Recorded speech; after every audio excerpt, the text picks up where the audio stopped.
Howdy! Welcome, Bear's Den. Come on in here and get you a seat. I think there's room for you. Today we're gonna canvass some Great Northern Bean soup.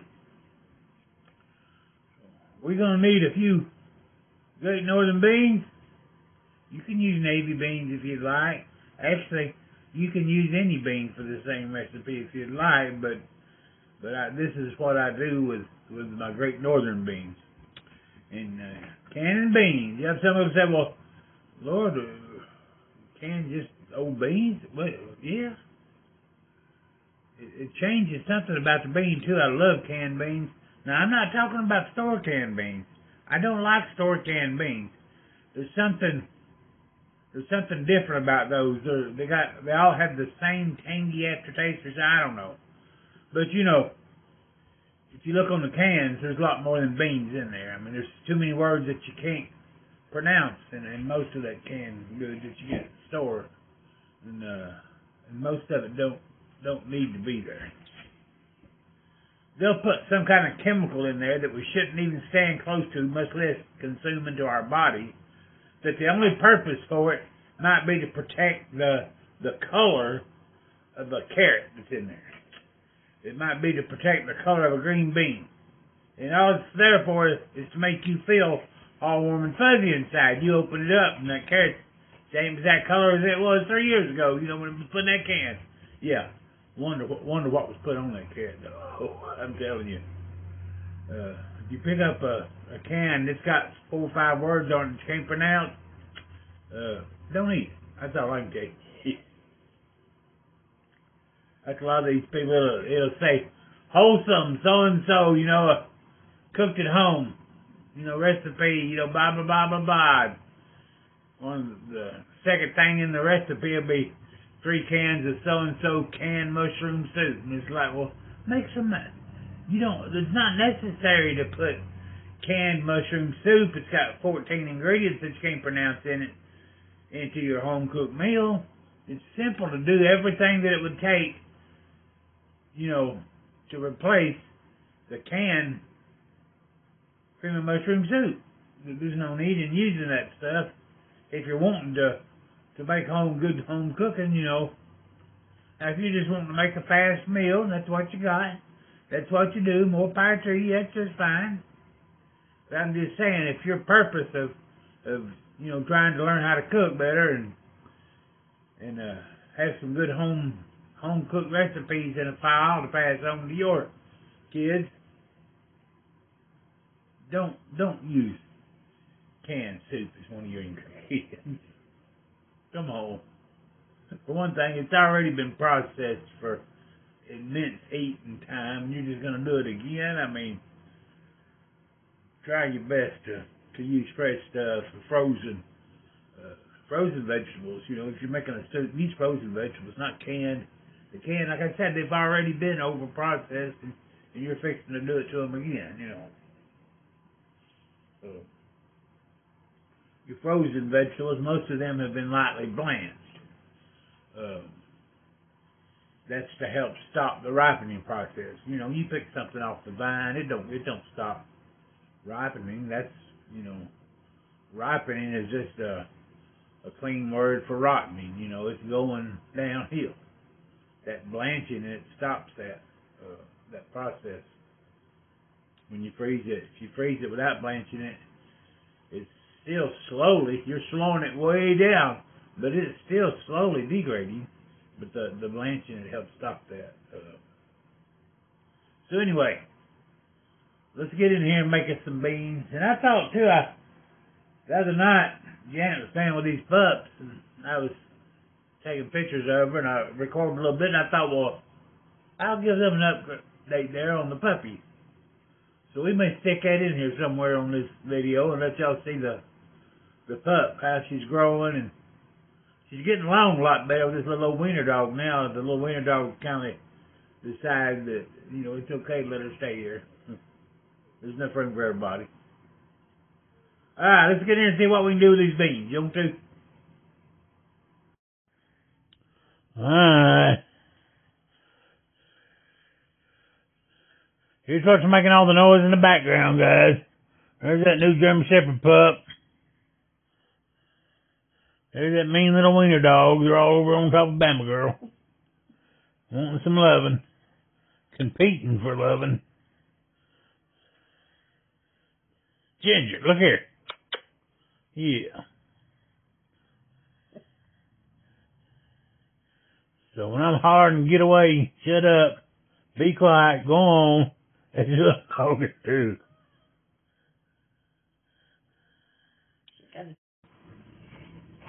Alright guys, I got our jars all cleaned up. Not necessary to sterilize jars because we're pressure canning. There's not going to be anything left unsterilized when it goes through the process. I got carrots here that was left over from the other day, making the pork roast, and we canned, and onions. And I got a little celery, not enough, so we're going to have to cut up a little celery. And I don't know why so many folks, I guess you grow up doing something a certain way, you know, watching somebody do it, but, you know, like to tear the leaves off. The leaves taste just like the rest of the celery, too. They're pretty, you know, in whatever you're cooking. And, why throw away food, right? Just chop them right on up in there with everything else.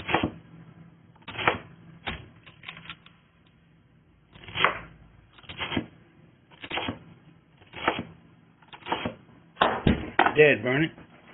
You can wash it again. Oh.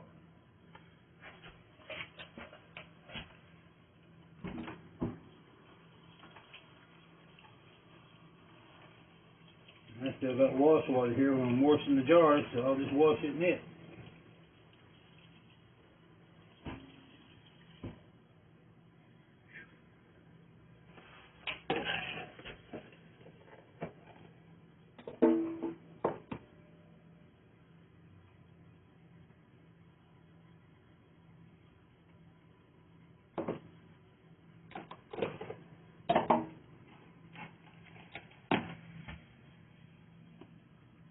Now this lesson of the day is a little off color just because it's been frozen.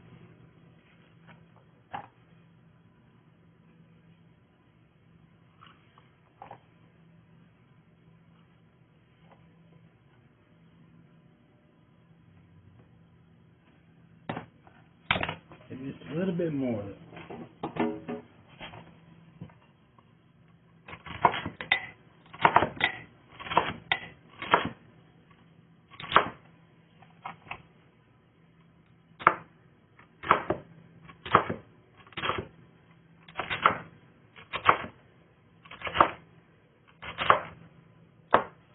And we're going to use some of that cubed up ham steak, just like we used for the pork roast that we canned. That's what we're going to put in these beans. Doing these in pint jars, that way they're just right to get you one off the shelf, open it up, dump it in a bowl. You can also just take the lid off and microwave it right in the jar and then dump it in your bowl.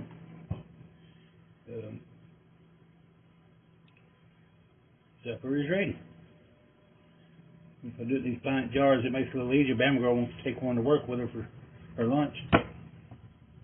I've got her covered.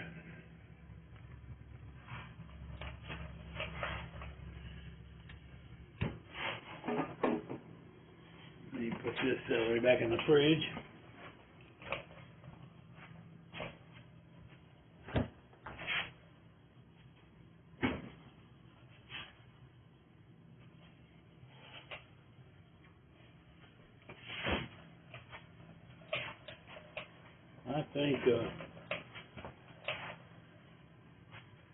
I think we're ready to dice that ham steak up and start putting it in the jars. I can't believe them puppies ain't in here bothering us today. I hooked that German Shepherd to the golf cart a little earlier though and took her for a jog down the street and back. Took her out a little bit. She usually takes her nap afterwards. She likes that though. Alright guys. I got the meat all cubed up. 9 of these smallmouth jars, these are pint size we're doing today, will fit in a can of the small canner, so I got 7 of them done. We'll do these other 2.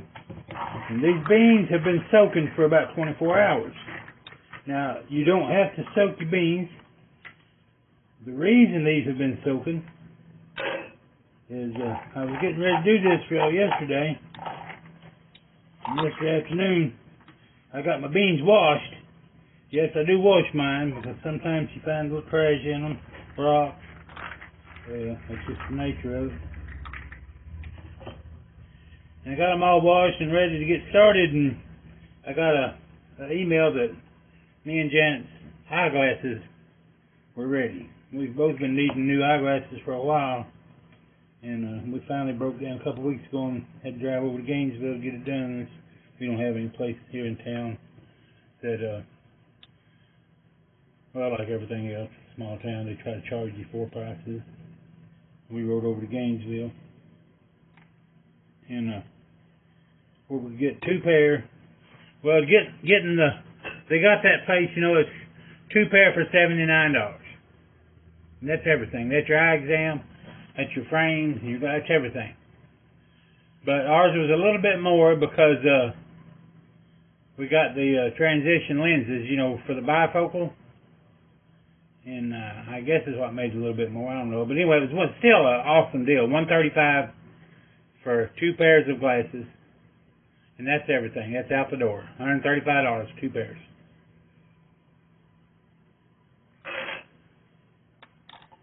Now y'all let me talk until I filled that up twice.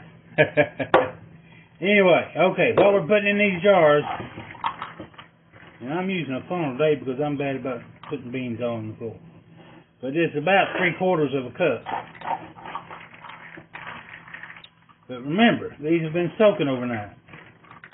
If you're doing dry beans, which you can do this, and I do usually, just dry beans, right in the cup, but only use 1/3 of a cup, you know, because they're going to swell to this. So that gives us 2, 4, 6, 8, 9. That should be what we need right there to fill our canner up to run a batch. Got just a handful of beans left, but I'm making some soup later, I think. I'll just throw them in that soup. That'll be just fine. It don't matter what kind of beans it is. It'll be just fine in soup.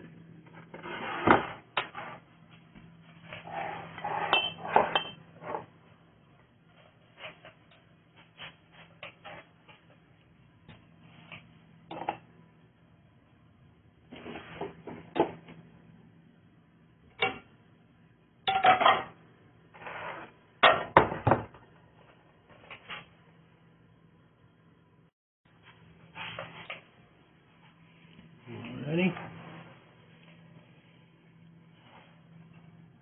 And we'll put a little bit of this cubed ham in each jar.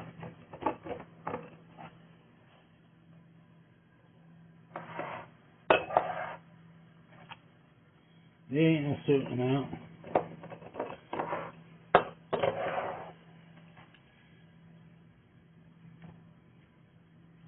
And we'll fill the jar, you know, just remember we still got some other ingredients. I just put 3 or 4 of these little cubes in them.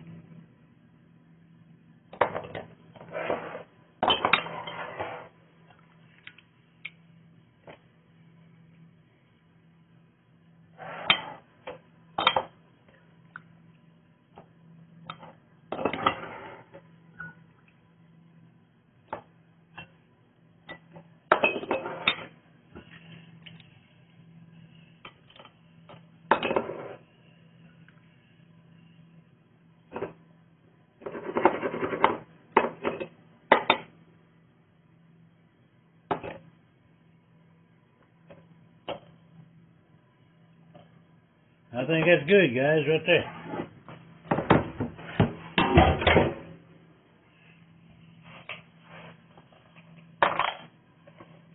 Now we'll start out adding a few of these carrots. And we can push them right on down in that meat there. No, don't jump up down on top of the jar packing it down or anything. Just, you know, need a little room in there for water. More broth if you prefer to put broth in it.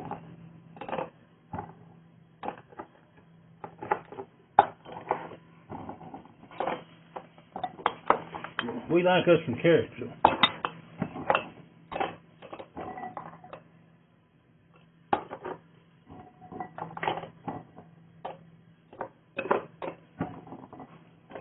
And then something like this especially.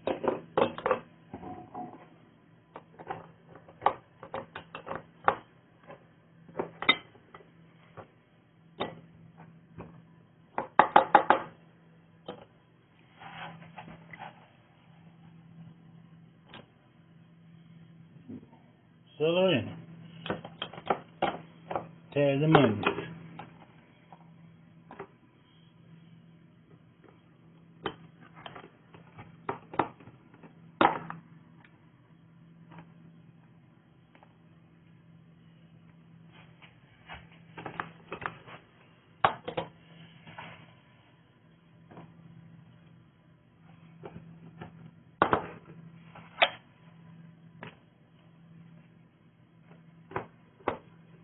Remember, guys, there's not too many. It's just one serving, so it don't take very many onions to flavor it up there.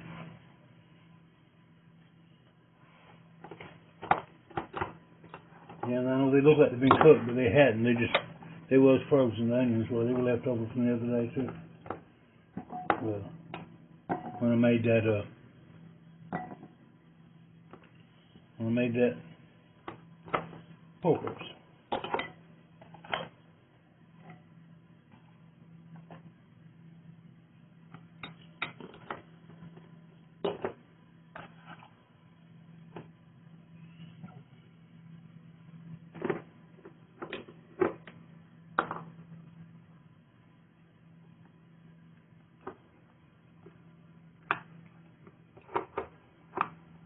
Just try to keep them pushed down about to that realm there. If they'll go down, you know, that'll be fine.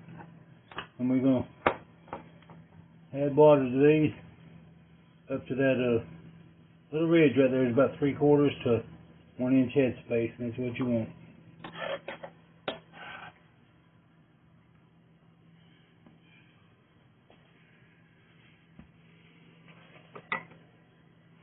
Really good. That's out of the way.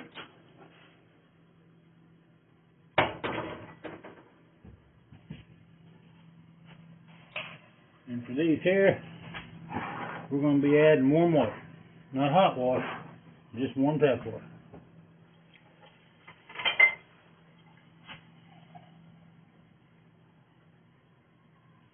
Now, you're welcome to add, you know, ham broth if you got some. If I had some ham broth, I probably would. Or, you know, some people like to add chicken broth, but I just never understood why you'd want to put chicken broth in your ham and beans, you know, for flavor. I don't want everything to taste like chicken. It won't make it taste like chicken, but just, you know, I prefer water. There's going to be plenty of flavor in these jars, I guarantee you. Let's get a seasoning over here before we add our water. What I got here is my own mixture of black pepper and garlic, half and half. We're going to be putting a half teaspoon. So you can figure that 1/4 teaspoon of each.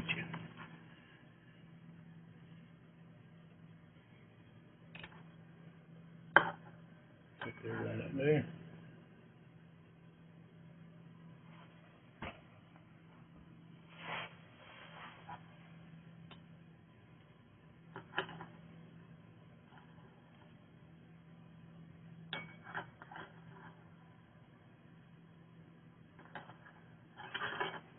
Black pepper, garlic, onions, celery.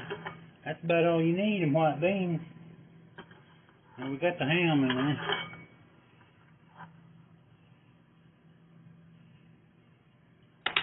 That thing's about empty. That's just about right, ain't it? That worked out perfect. And we'll bring our water right up to that little rim. You ain't got to be exact right now because we're going to have to get the bubbles out of it and fill them back up again anyway.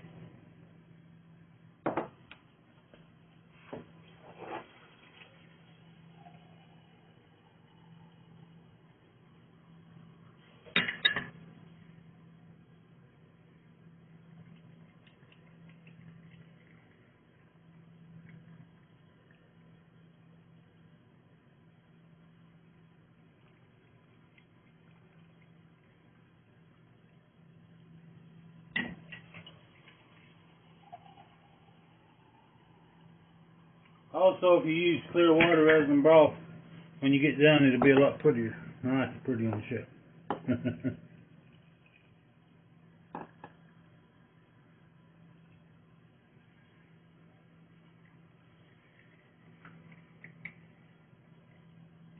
And your salt. Here, guys, I got some salt, but you can use iodine salt, but it tends to make your product a little bit cloudy. It don't hurt it, don't change the flavor of it. So, it's not necessary to use canning salt in particular, but just use a plain salt. You know, no iodine.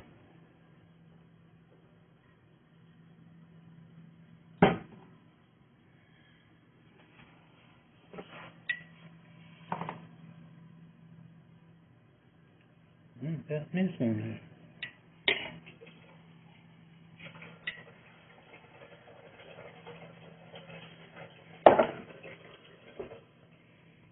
And on the salt, we're going to be a little more exact on the measuring.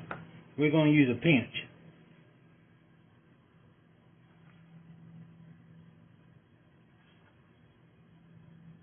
Beans, some people might put a half, teaspoon in a pint of beans, but we're trying to do a little healthier. Janet has some slight issues with veins, so I'm trying to get back on the salt for her for sure. Whether she knows it or not. She'll try to add salt instead, and I get on to her for it, bug her. She says, "Quit bugging me about my salt." Nope, I ain't never gonna quit bugging you about trying to be healthy, baby girl. I need you here. 2, 4, 6, 8, 9. I done counted them. Well, guys, I'm gonna get my lids washed up over here, and we'll get these rims wiped off, and we'll be ready to go in the canner. Alright, now that we've let them set a minute, we'll go ahead and debubble our jars. Guys, they make a little plastic knife to do this with, but I've never had a problem. People say, well, I'm afraid I'll scrape my jar, and make it break, but I ain't never had a broken jar. I'm not beating on the jar with it. Be gentle with your jar, it's glass. And, most of my folks got common sense to follow me, I believe. I hope. Not to beat on your jar, no matter what they're using.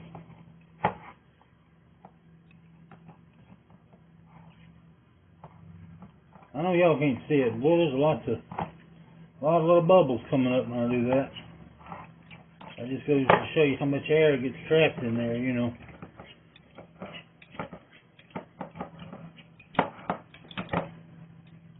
This is a very important step because where that air is trapped around your meat, the heat won't travel to it good through that air like it does through the water. That water is a much better conductor of the heat than the air is.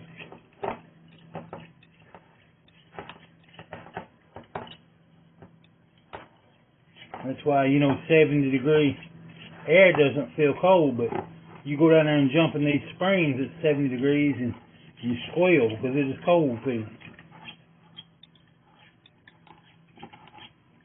Somebody blows 70-degree air on you, you think, oh wow, that feels nice. That's the difference. That's why it's important to get the air out of these jars.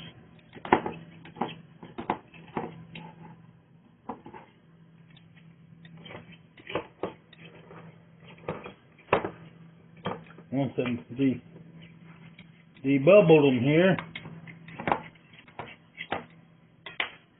I'll go around and kind of pack them back down below the lid. Because it kind of stirred them up, you know. Then we'll top them back off with more warm water. This is just lukewarm, guys. I'm not putting hot water in these. This is a cold pack. They're going in a cold can. They're the same thing. Tap water warm. Okay. This time we want to stop at that bottom of the ring on your lid there where your lid goes. You can, not too much. Dip it out, no bother.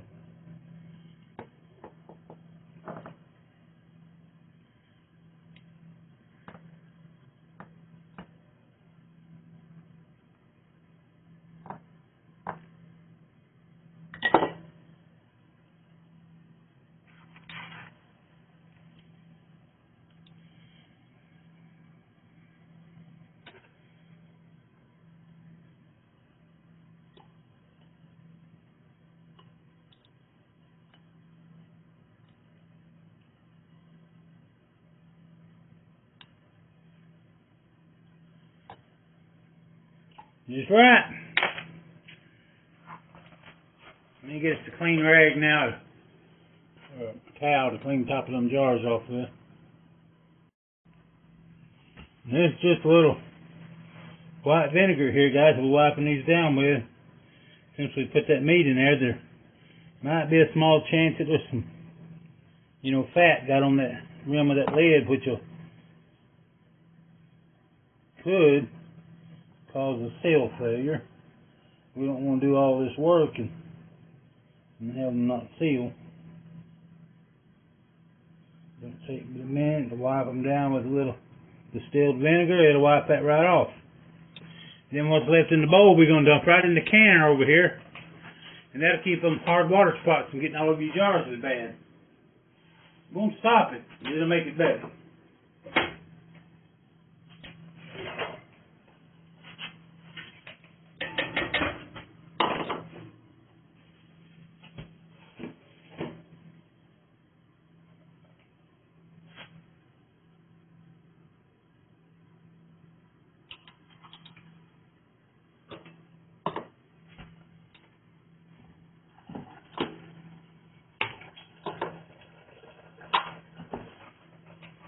Got our lid here.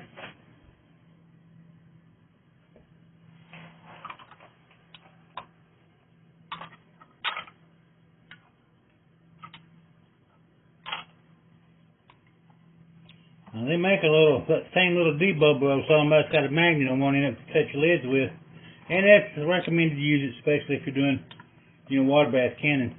But again, pressure canning, it's not necessary. Yes, I'm touching the edge of these lids, but yes, anything is going to be killed. If the process doesn't kill what germs is on my hand, touching the edge of this lid, you know, it's surely not going to kill what's inside that jar, is it?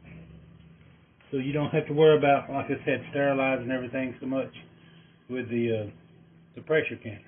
But with a water bath, you do, and that should tell you something right off. Even the people that water bath can, you know, they'll water bath can something that they're not supposed to, like meat.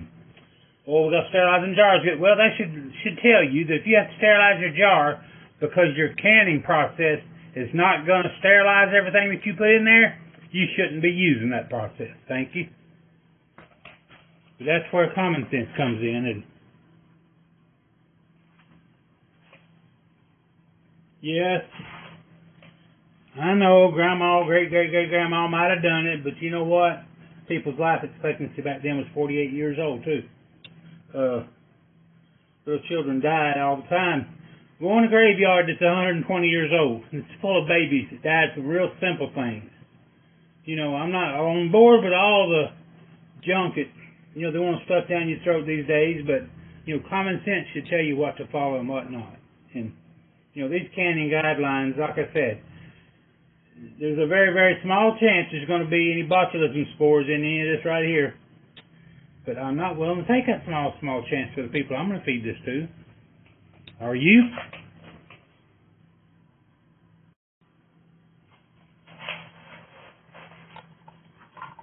Go ahead and get a lid spun on there.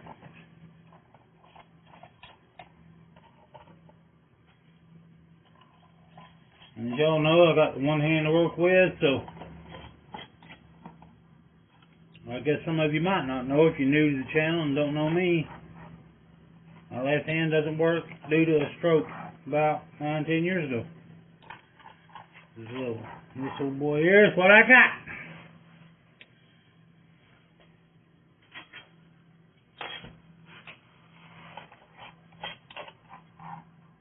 And what I'll do is, I'll bring these jars over here before I put them in the canner. I'll trap them against the counter with my hip and just finger tighten these. Not tight, just finger tighten them.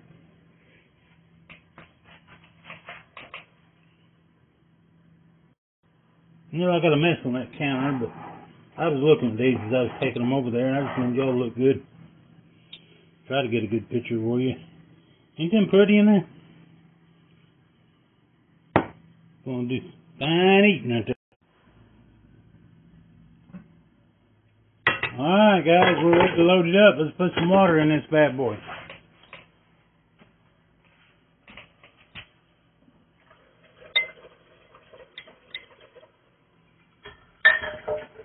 We're gonna add, I used warm tap water in these jars. We're gonna put warm tap water in the can.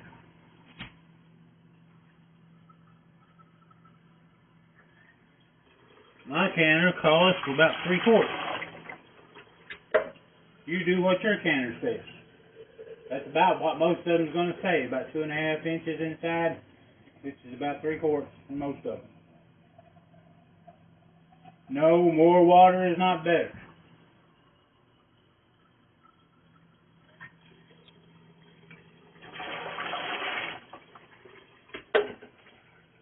I've seen people, you know, I go ahead and put a gallon in mine because I want to make sure I don't boil it dry.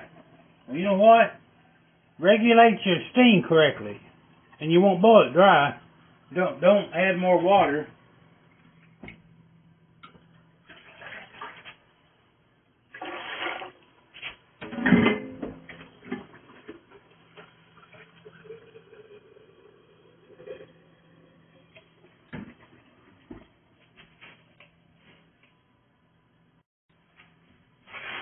Yeah, adding more water is not the answer for not boiling it dry. You know I sound like a broken record to you guys that watch my videos, but remember, there may be somebody new to canning and wants to learn how.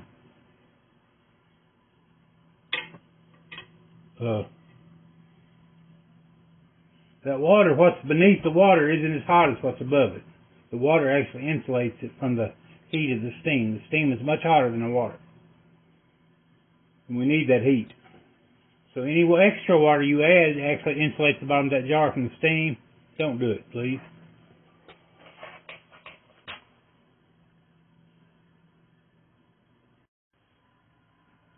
I think I hear Bam Girl pulling up out there. I guess it's later than I realized.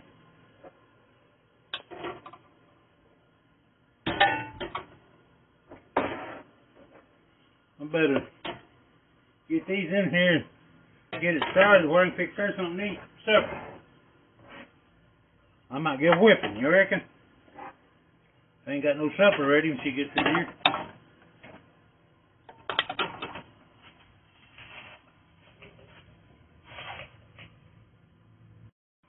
For some reason I was thinking only 9 jars fit in here, but 10 fit. And I did have enough of them leftovers, guys, to make up another.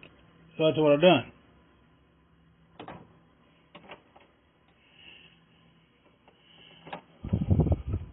What the difference is these are all small mouth jars. The wide mouth take up a little more room. So that's what it is. Now we can get this lid on. Just line those arrows up. There's one on the handle, there's one on the lid up there. Line right up. Give her a little twist. She's locked down. We're ready to start some fire under it.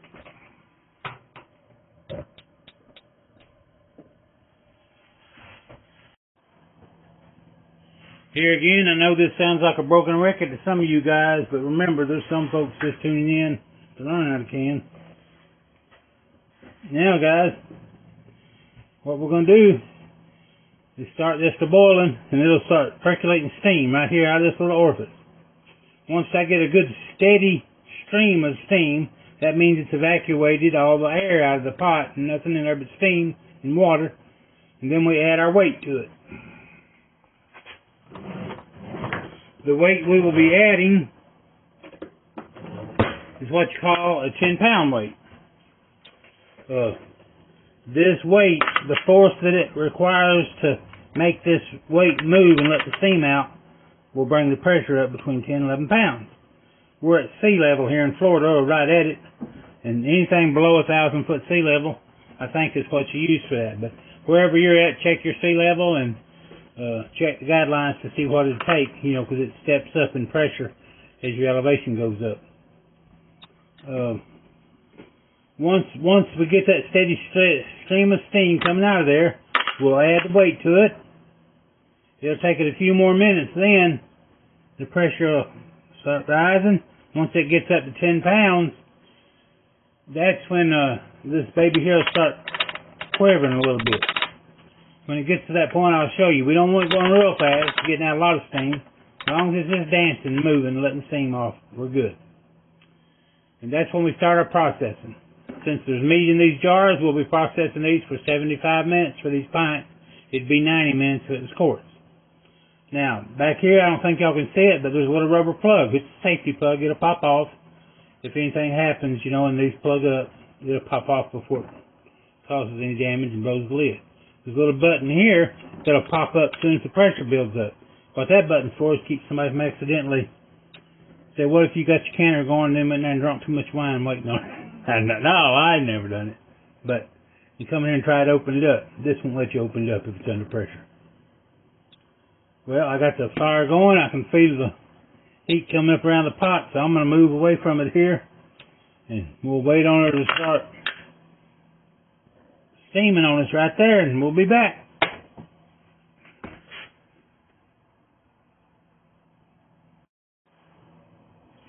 Okay, guys, we got the jars in there.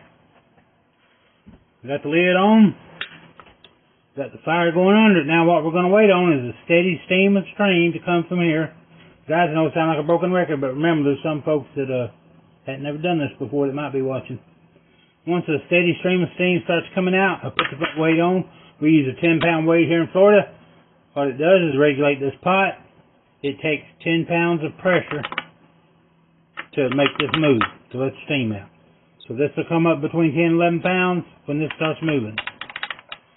Under pressure, this little tab here will pop up and lock this lid down. Of course, it's safe and you can't take it off under pressure. This rubber button back here is just a pop-off valve. Something happens, and say if you tripped and fell and hit your head and passed out in the house, and the pot was, getting too hot, before it hurt anything, damaged anything, blew up, this rubber plug will pop out and let the steam off. So all kinds of safeties built into these. There's no reason at all to be scared of them and think it's dangerous. Just a few common sense rules to follow. You can't go out and work in the garden or mow the yard while it's going. You've got to stay in the house and babysit it. As long as you hear that jiggle, you're good. It's letting the steam pressure off. Every now and then, peek at it. Make sure it's hanging out around 10, 11 pounds where you want it at. If for some reason you hear this stop, there's two things happen. Either that little orifice got stopped up, or you lost your heat source and its pressure's going down too low. Either way, you need to come check on it. If you say you ran out of gas or you throw the breaker on your electric stove, you got to restart it from the beginning again on the process. Start all the way from the beginning. No, don't start. If you done had it going 10 minutes, say, well, I done went 10 minutes, so I'm only going to do it for, 65. Nope, start back from the beginning on that heat process. I'm going to remove this. We're going to wait on it to start steaming. We'll be back. Alright, I don't know if y'all can hear that or not, but it's a nice steady stream of steam coming out of it. I bet you can hear it like this. You can hear that again. It's a nice steady stream, so that means we can put on our weight. She'll immediately start rising over here. Like I said, when it gets up to 10, 11 pounds, it'll start giving us a little dance there. It'll take just a few minutes. Alright guys, there she goes. It took about 5 minutes for that to come up to pressure. See how she's dancing there, what I was talking about? And see, this is up to 10.5 pounds. This here is dancing just a little too fast. What that means, it's letting a little too much of our steam out, and we'll end up, getting rid of a little more water than necessary. It's on right now, it's on medium to medium high, heating the pot up. I'm going to turn her down to medium low.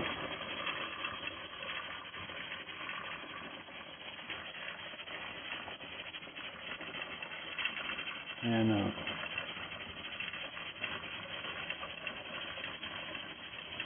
I'll let it sit right there on medium low for about 5 minutes, and I'll check it. It should have slowed down some by then. That's about where I normally run this pot at. I'm going to start our time now. We're up to pressure. I don't know if you see that little tab there I was talking about. I think you can, yeah. See, it's how it's up now. I've got locked that lid in place. Got you slowing down now. Like a little hula dancer. You just don't want her trying to dance out of her grass skirt. Just want her to rock on hips a little bit there, just like that. As long as it stays steady, just like that right there, you'll stay up to pressure over here.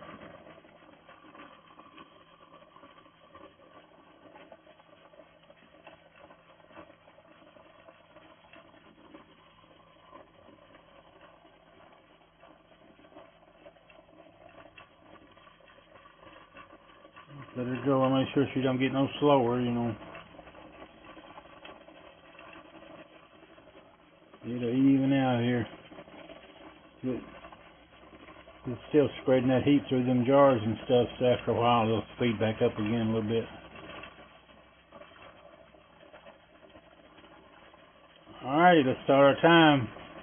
I'll see you on 75 minutes, which will be the blink of an eye on video time. Alright guys, well after the 75 minutes I came over and turned the heat off. That's been about 45 minutes ago. Now the pressure, as you can see, this little guy's dropped down. This little guy's quit dancing. Gauge has dropped to 0. We can remove this. I'm not going to start taking them out yet, because I guarantee you they're still really, really, really hot. But what we can do to help the cooling process a little bit without hurting nothing is go ahead and break this here loose and just set it off a little bit. Let some of that heat out. We'll go back over here and sit down. And fool around on the computer and let this cool off about an hour. And then I'll set them out on the counter.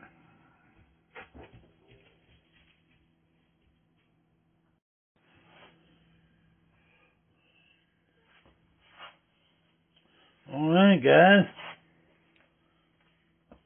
Let's see what we got here.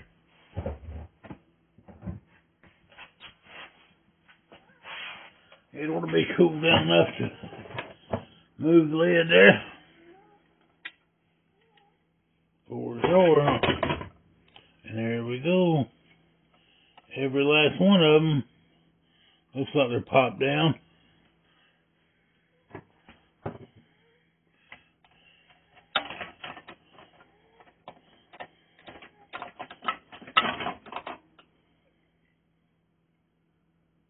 Ain't them pretty?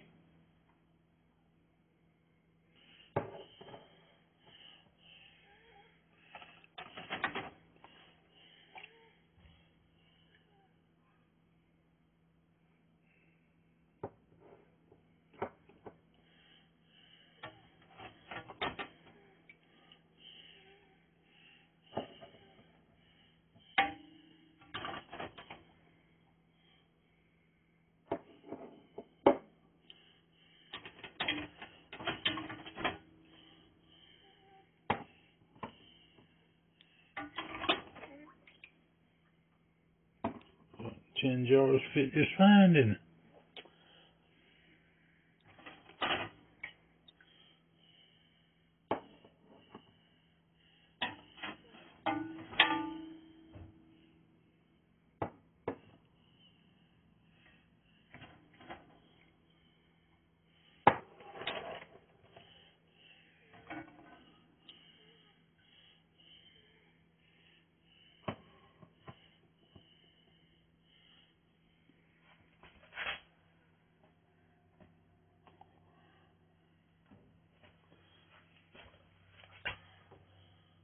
Gonna be some good eating right there. Alright, guys. That's all she wrote for that batch. Appreciate y'all. If you would, as always, please give this video a thumbs up. And hit the subscribe button. There's a bell there too, a little bell. If you ring that bell, it'll let you get notified when I post a new video. So ring the bell, hit subscribe, and the thumbs up. Really helps a lot. If you leave a message, like I said, ain't got to be a long one. Just howdy Jeff, whatever you want to leave.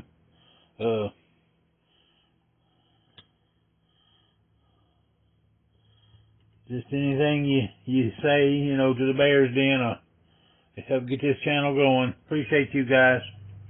Have a good night. Love you.